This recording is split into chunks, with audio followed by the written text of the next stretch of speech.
Hello, my name is Ryan Noe. I'm on the board of the Austin Cooperative Business Association, and I've lived in housing cooperatives for 10 years. Cooperatives are a type of democratically managed property, managed by its tenants democratically. And I think there are three main reasons why I and others have been greatly impacted by co-ops, and why I think co-ops should be greatly encouraged in the city of Austin. The first reason is their social impact. My first experience with co-ops was in the West Campus co-op of Arrakis. When I first walked in, there was a group of people studying in the living room, some guys playing some ping pong, and a couple of people cooking dinner for the whole house in the back in the kitchen. And when I immediately walked in, I realized that this was somewhere where I wanted to be. It reminded me a lot of spending the summers with my large extended family in Mexicali, Baja California, and it was something that I definitely thought was missing from my life, having grown up as a nomadic military brat. I lived in 10 different homes and attended 7 different schools by the time I was 15. So I really felt that the kind of skills that I learned in that social environment helped me become more socially intelligent, move beyond social anxiety, and I've definitely heard testimony from many other people that they've had similar experiences. The next impact is an economic impact, and a lot of this has to do with the social aspect of co-ops. For one, I mentioned community dinners. When you have people that cook for you, you do not have to cook. We also have people that do all the shopping for the household. So right now I live at the La Reunion Cooperative Apartment. We have 36 residents, and one person does all the shopping for most of the households. This saves a lot of time on trips, so people do not need to make trips to the grocery store or even need a car. And I'm sure you've heard that one of the challenges of living a car-free lifestyle is purchasing groceries, and that's something that we have really gone far with. Additionally, because of the social aspects, a lot of socializing and friendships occur within the community, so you don't really need to go travel much for community. And I think all that is reflected in car ownership statistics that the ACBA has gathered. The lowest car ownership in a co-op is the college houses, and they have a car ownership rate of 39%. My cooperative has a car ownership rate of 70%, and we're near Anderson and Lamar in the Wooten neighborhood. For comparison, 95% of Austin households own at least one car, and the average American household owns 2 cars. The average American household is 2.5, so that means 75% of men, women, and children in this country own a car, and that doesn't count the people that drive leased cars. Additionally, because it's democratically managed, that means that the residents, they decide where the money gets spent. They decide how much they're going to pay for rent themselves instead of having someone else tell them how much rent they're going to pay. And because people are doing these things on their own, people develop skills to lower the costs and do the work themselves. So some people know how to cook, some people do not know how to balance a checkbook. So you need a diversity of skills, and co-ops have a diversity of people reflecting those skills. And these costs are reflected in price studies that the ACBA has done. Our costs are 40 to 60% of comparable neighborhoods, or of comparable properties in their zip codes. And in the community housing expansion of Austin, a co-op property that operates in both the Zilker neighborhood and the Wooten neighborhood, we're able to house 60% of our residents who have incomes of 30% MFI affordably. The final impact is educational. As I mentioned, people have to learn how to do maintenance and basic finance, but you also know how to deal with conflict, how to cook, how to be a leasing agent, how to evict people, unfortunately. For the larger co-ops, you get to be on the board of a large nonprofit, potentially a multi-million-dollar nonprofit, and work with staff, hire and fire staff. Personally, I learned a lot about democracy. I was really apathetic about politics, and I know that that's an increasing trend for declining faith in democracy, and I think that co-ops have kept me away from that trend. And it's not just us, the co-op community, that thinks that co-ops should be allowed more broadly in Austin. In the strategic housing blueprint, it calls for a reduction in zoning barriers, density restrictions, and mandatory parking requirements for collaborative living arrangements, and specifically co-ops. The Code Advisory Group recommended improving the co-op definition in the code. changing the occupancy to 2 unrelated adults per bedroom, and lowering parking limits. You, the council, have passed a couple of recommendations supporting housing co-ops in the past. For CodeNext, we hope to see an improvement in the definition. The current definition, I think, would allow properties that are not cooperative. We suggest using a definition that emphasizes the tenant democratically managed nature of co-ops. We think that co-ops should be allowed by right in all zones. As it stands, we're worried that we could have a co-op that adheres to all the regulations, but because it's not allowed by right, then a neighbor could complain and threaten a co-op, whereas a stealth form that adheres to all the regulations would not be threatened by that. There are also some large holes missing in Draft 3. In particular, co-ops are not allowed in mobile home areas. Additionally, we want to see the CAG's recommendation of reducing occupancy limits to 2 unrelated adults per bedroom. Co-ops essentially operate as a single housekeeping unit, as I mentioned earlier, and this reduces the impact of occupancies compared to the same property with the same residents who operate as multiple different housekeeping units. Finally, we think that co-ops need to be included in the university neighborhood overlay language. They're currently not in there, and that's the language that gives UNO properties access to the density bonus and affordability requirements. I think it's an oversight because the definition was separated, and I assume that maybe the person writing it was not aware of that, so I think that's a really easy change. Co-ops are a tried and tested model of affordable housing. They've been operating in Austin since 1942. Someone earlier told me that maybe since 1930. They're around in many different cities. Madison, Wisconsin has co-ops written into their land development code. In New York City, Habitat for Humanity is developing primarily housing cooperatives. Cities such as Minneapolis, Ann Arbor, Berkeley, and Boulder all have cooperative communities. I hope you will incorporate these changes into CodeNext. Thank you. Thank you. Donald Goff.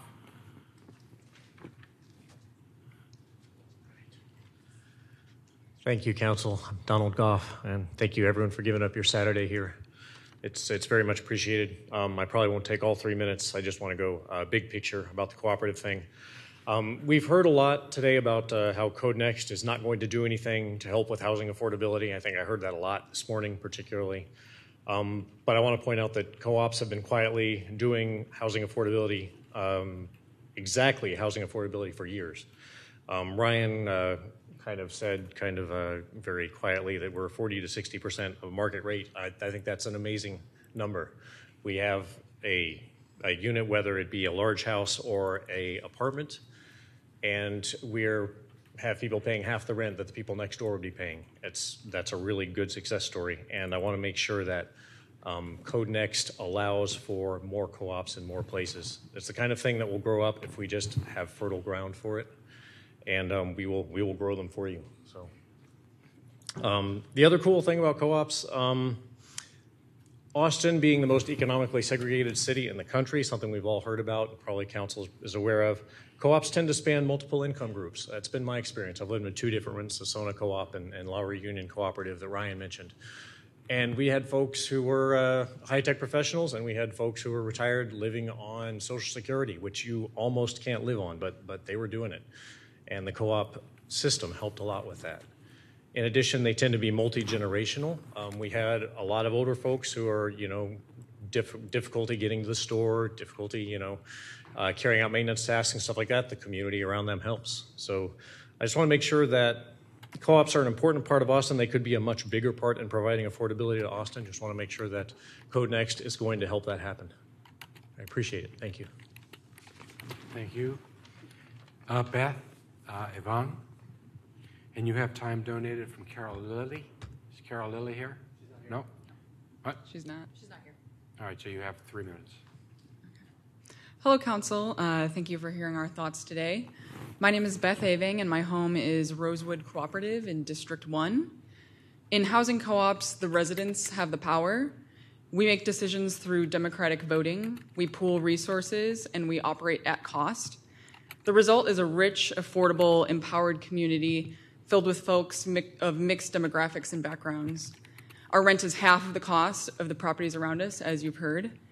And we have committees that hone skills such as accounting, maintenance, community outreach. And we're able to live in areas of Austin that we wouldn't normally be able to, closer to our jobs and public services. I want these benefits for more of my fellow Austinites.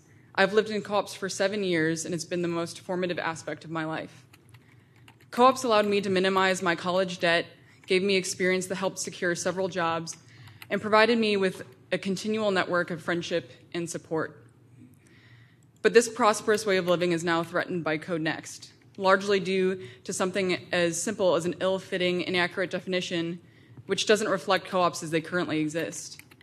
This would nullify properties that have been providing affordable housing to Austinites for decades. The draft also constrains co-ops to zones which are inevitably going to be bought out by wealthy developers to build luxury properties. Co-ops are created by the residents, which can only happen if they have access to affordable properties in which to create these communities. To help co-ops survive and thrive, we ask Council to adopt the changes recommended by the Austin Cooperative Business Association, including, as Ryan mentioned, a changed definition, allowance by right in all zones, changing their occupancy limit to 2 non-related people per bedroom, and granting density bonuses to co-ops in grouped residential zoning. We need to confront affordability and gentrification head-on. We can't let our city languish into traffic, sprawl, and displacement. We're going to need a patchwork of affordable housing solutions to do this. And co-ops are a valuable addition as they're incredibly self-starting and self-maintaining. They preserve older properties and embody the spirit of Austin that so many hold dear. Empower us to do our part by creating more friendly conditions for co-ops in CodeNext. Thank you. Thank you. Yes, Mayor Pro Tem. I have a quick question for you. You referred to some recommendations that have been submitted. Did you send those to all of our offices? We can if it hasn't already been. It may have, and we may have. Do you have a sense of? I'll send an updated one. That'd be great. Thanks. Thanks. Send that to everyone, please. Thanks. Okay. Daniel Hardesty Lewis.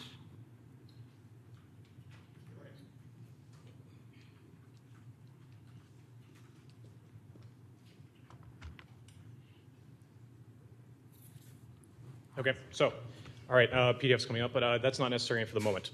My point is simple. The most recent draft of the code includes a definition for democratic cooperative housing, and I commend the Planning Commission for it. Certainly, one of the only evidence means to preserve the residential nature of a neighborhood through wild increases in prices of such a neighborhood's houses is through banding together in the form of a democratic cooperative. In the early half of the 20th century, corporatization, note, within the farming industry provided the survival of many families of farmers through the Great Depression and increasing corporatization of their trade. Such was the birth of the cooperative movement in the United States, and in particular, here in Texas. Amongst the first laws regarding cooperatives here in Texas with regards to ag cooperatives. With upwards 80% of the citizens of the United States currently having yet to experience the recovery of the Great Recession, it would be foolish for the City of Austin to adopt a code which restricts the locations where cooperatives may be established. My very own cooperative, the Royal House of ICC Austin, prides its origin in those times late, 1930s, as Ryan was the person who spoke to, late in the Great Depression. That's right. It still exists today. I currently live in it. It has provided affordable housing for students since those days. Early drafts of the code permitted the wide existence of cooperatives throughout the residential areas of Austin. Yet the most recent draft, Draft 3, explicitly struck any possibility of housing cooperatives from R2 residential areas.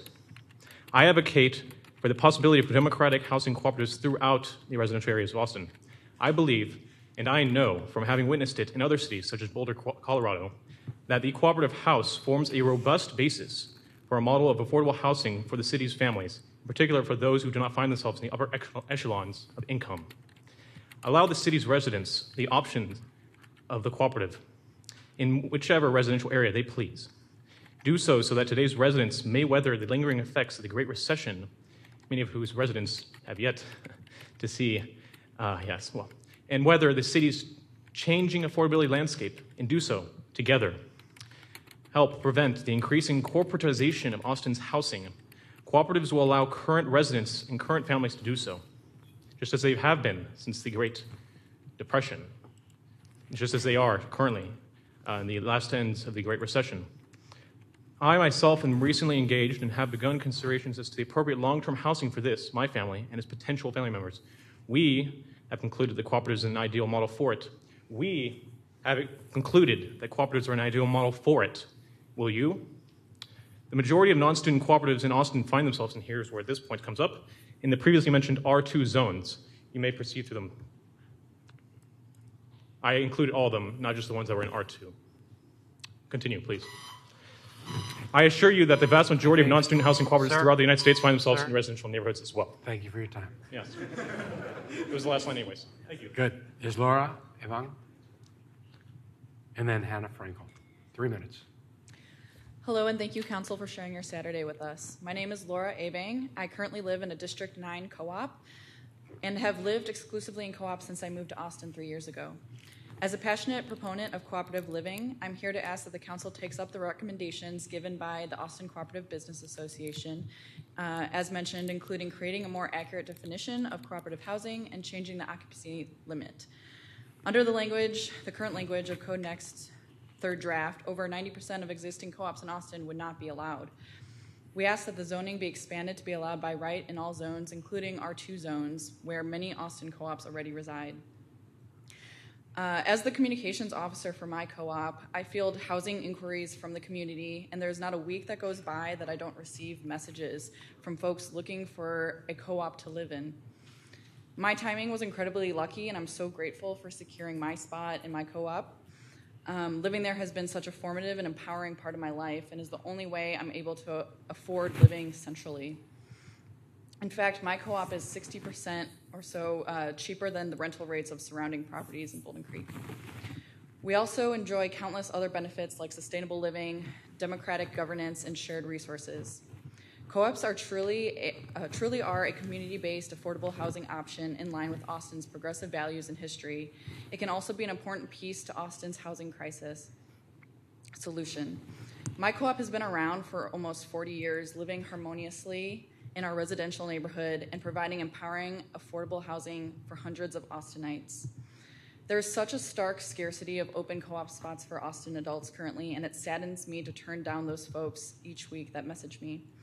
I hope that the Council sees the immense benefit cooperative housing offers to the City of Austin, the strong support that it already has, and how important it is that CodeNext supports its future. Thank you.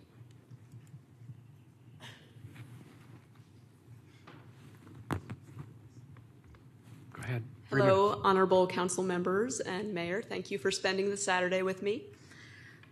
I'm here to speak to you today on behalf of cooperative housing being supported as an affordable housing tool in CodeNext, to expanding cooperatives to all zones in the city, and otherwise altering regulation to facilitate cooperative housing development. I hope you will accept the Austin Cooperative Business Association's recommendations and move forward with CodeNext while seeking to improve it.